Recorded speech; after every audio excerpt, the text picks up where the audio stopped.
Hello guys, in this tutorial you will learn how you can curve a text in your artboards on Adobe Illustrator in 2026. So let us guide you through this.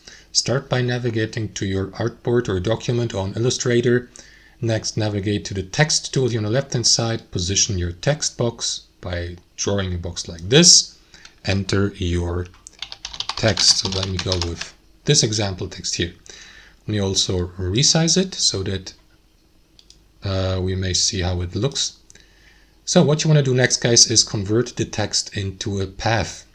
To do that, switch to the select tool in the top left, click into your text box with your left mouse, navigate to Object at the top, select Expand.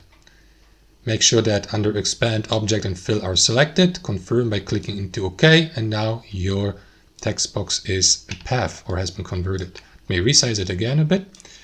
And what you want to do next, guys, is navigate to the effect tool here at the top, hover a mouse over warp, and here choose one of these options. For example, you may convert your text into a wave or an arc. I will go with arc and arch. What's the difference? We go with an arc, and as you can see, here you can switch to another warp style again.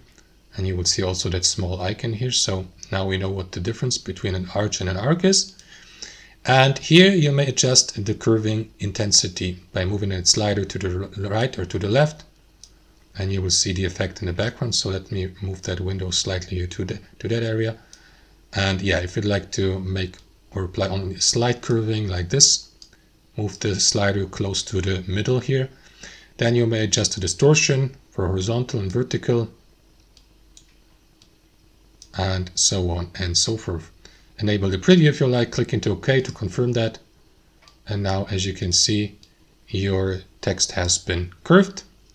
That's how it works, guys. Thanks for watching, and I'll see you next time.